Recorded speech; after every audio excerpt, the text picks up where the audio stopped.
नमस्कार दोस्तों, आज हम बात करते हैं एक यूरिन के पैसेज की बीमारी जिसको हम स्ट्रिक्चर यूरेथ्रा या यूरेथ्रल स्ट्रिक्चर कहते हैं।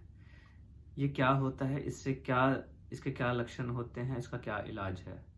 यूरेथ्रल स्ट्रिक्चर मतलब पेशाब की जो नली है उसमें अगर कोई सिकुड़न पैदा हो जाए जिसकी वजह से उसकी जो उसका जो रास्ता है वो तंग हो जाए, उसको हम स्ट्रिक्चर यूरेथ्रा कहते हैं। आमतौर पे ये मेल्स में पाया जाता है। फीमेल्स में यूरिन का पैसेज जिसको कि यूरेथ्रा कहते हैं वो बहुत छोटा होता है, तो ये प्रॉब्लम उतनी ज़्यादा नहीं पाई जाती है फीमेल्स के अंदर। मेल्स के अंदर ये पाया जाता है, जिसकी वजह से उनको क्या लक्षण होते हैं। पेशाब की जो धार है वो कमज़ोर हो जाती है, पेशाब रुक रुक के आना, पेशाब की धार जो है एक की जगह दो तीन बन जाना, पेशाब करने के बाद लगता है कि अंदर रह गया, ये पूरा नहीं हुआ, या फिर कभी कभी पेशाब रुक जाता है। इसके अलावा पेशाब में जलन होना, बार बार यूरिन इन्फेक्शन होना, कभी कभी पेशाब की थैली में पत्थर बन जाना, ये सारे लक्षण हो सकते हैं स्ट्रिक्चर यूरेथ्रा के। इसके क्या कारण होते हैं? ये हो सकता है इन्फेक्शन के कारण, सेक्सुअली ट्रांसमिटेड डिजीजेस के कारण, जो यौन संक्रमण रोग हैं उसके कारण स्ट्रिक्चर यूरेथ्रा हो सकता है। अगर किसी को पेशाब की नली के अंदर चोट लग जाए उसकी वजह से ऐसा हो सकता है, जैसे कि रोड ट्रैफिक एक्सीडेंट में कई बार कूल्हे की हड्डी टूट जाती है, पेल्विक फ्रैक्चर कहते हैं जिसको, उसके साथ यूरिन पैसेज के अंदर चोट आना आ सकती है, जिसकी वजह से स्ट्रिक्चर यूरेथ्रा हो सकता है। इसके अलावा कुछ कंडीशंस हैं जिसको कि जो स्किन कंडीशंस होती हैं लिंग की चमड़ी की, वो पेशाब की नली को भी इफ़ेक्ट कर सकती हैं। बिलेनाइटिस ज़ेरोटिका ऑब्लिटरेंस या फिर बीएक्सओ या फिर लाइकन स्क्लेरोसिस जो है उसकी वजह से स्ट्रिक्चर यूरेथ्रा बन सकता है। इसके अलावा किसी का रेडिएशन थेरेपी हुआ है, जिसको कोई कैंसर रहा हो प्रोस्टेट का, या उसमें रेडिएशन थेरेपी दी गई है, उसके बाद ऐसा हो सकता है। इसके अलावा जो कॉमन कारण हैं, कोई पेशाब की नली के रास्ते में कोई ऑपरेशन हुआ हो, जैसे कि प्रोस्टेट की सर्जरी हुई हो, तो उसके अंदर 5 से 10% लोगों को स्ट्रिक्चर बनता है, और ये एक कॉमन कारण है जिसकी वजह से स्ट्रिक्चर जो है पेशाब की नली की जो रुकावट है वो पैदा हो सकती है। इसके इलाज करने के क्या तरीके हैं? 2 तरीके से इसका इलाज होता है। एक कि हम जो पेशाब की नली जो है उसको हम फिर से चौड़ा कर दें, उसको हम कहते हैं यूरेथ्रल डायलिटेशन या फिर ओआईयू।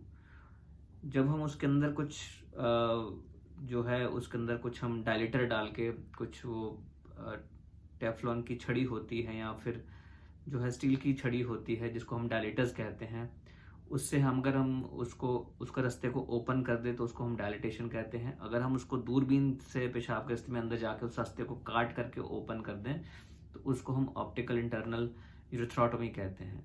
दोनों की परेशानी क्या है कि दोनों का ही जो रिजल्ट्स हैं वो पुअर हैं। आमतौर पे जितने लोगों को भी ये ट्रीटमेंट ऑफर की जाती है उनको हम बता देते हैं कि ये प्रॉब्लम दोबारा होने वाली है, क्योंकि एक ये परमानेंट सॉल्यूशन नहीं है। इसके बाद आमतौर पे हम पेशेंट को बताते हैं कि उनको अपना रास्ता खुद ओपन रखना होगा, सेल्फ कैथेटराइजेशन से। खुद घर पे उनको हम कैथेटर लगाना सिखा देते हैं कि कैसे उस पाइप डाल करके उस रास्ते को ओपन रखें। तो उसको हम सेल्फ कैथेटराइजेशन कहते हैं, और उसको लगभग काफ़ी सालों तक वो करते रहना पड़ता है, तभी वो पैसेज ओपन रहेगा। दूसरे जो ऑप्शंस हैं जो कि बेटर क्योर देते हैं उसको हम यूरेथ्रोप्लास्टी बोलते हैं। यूरेथ्रोप्लास्टी 2 तरीके से की जाती है। मान लीजिए एक छोटा सा डिफेक्ट है, छोटी ही जगह है जिसके अंदर ब्लॉकेज है, तो उस एरिया को हम काट करके निकाल देते हैं और बाकी पेशाब की नली को आपस में हम सिल देते हैं, उसको हम एनास्टोमोटिक यूरेथ्रोप्लास्टी कहते हैं।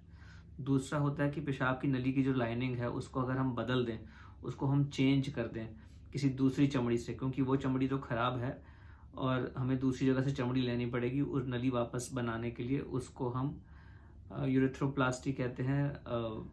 जैसे कि अगर हम गाल से अगर हम चमड़ी लेते हैं कई बार यूरिन पैसेज नया बनाने के लिए, उसको हम बक्कल मिकोजल यूरेथ्रोप्लास्टी कहते हैं। इसके अलावा लिंग की जो चमड़ी है या दूसरी जगह से कहीं चमड़ी ले सकते हैं, उसको हम अलग अलग नाम से यूरेथ्रोप्लास्टी उसको हम कहते हैं, ऑगमेंटेशन यूरेथ्रोप्लास्टी कहते हैं, या फिर डिफरेंट जो है फ्लैप्स के नाम से ऑपरेशन दिए गए हैं जिन्होंने उसका इजाद किया था।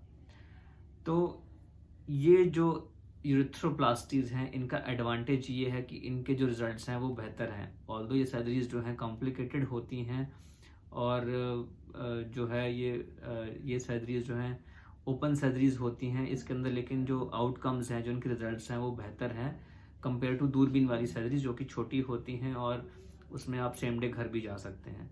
जो यूरेथ्रोप्लास्टीज होते हैं उसके अंदर हॉस्पिटल में 2-3 दिन रुकना पड़ सकता है और पेशाब की नली जो है कुछ दिन तक रखनी पड़ती है, 3-4 हफ्ते के लिए, लेकिन उसके रिजल्ट्स काफ़ी बेहतर हैं कंपेयर टू डायलिटेशन या फिर OIU।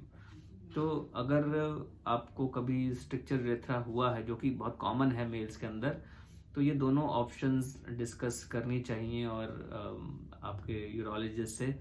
और लॉन्ग टर्म के लिए अगर सर्जिकली फिट हैं तो यूरेथ्रोप्लास्टी एक बेहतर ऑप्शन है। दोस्तों, मैं doctor Aman Gupta, urologist, andrologist and kidney transplant surgeon, Fortis hospital, Vasant Kunj, Delhi.